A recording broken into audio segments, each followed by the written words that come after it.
Gel. Bunlar hepsi yetim. Tek tek hepsinin başını okşar. Hepsi yetim.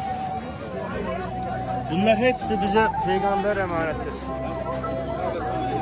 Bütün bu yorulmalar, bu gayret, bu koşuşturmalar bunlar için. Kuru. Subhanallah. Subhanallah.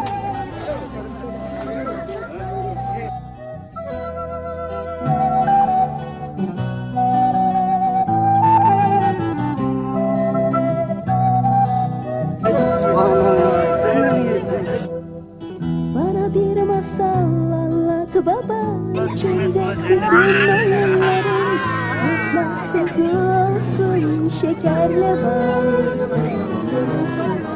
Bana bir masal anlat bana, içinde denizle balıklar, yağmurla kar olsun, güneşle ay.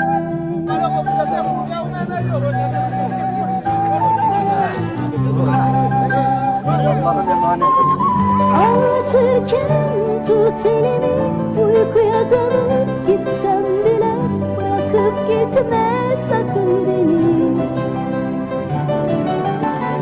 Anlatırken tut elimi, uykuya dalıp gitsem bile bırakıp gitme sakın beni. Bana bir masal anlat baba, içinde tüm sevdiklerim, içinde İstanbul olsun.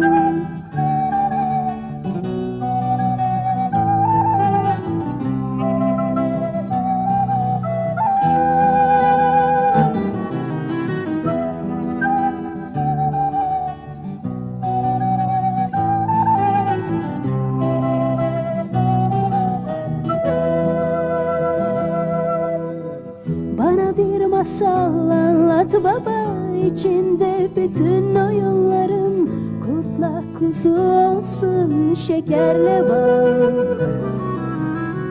Baba bir masal anlat bana, içinde denizle balıklar, yağmurla kar olsun, güneşle ay.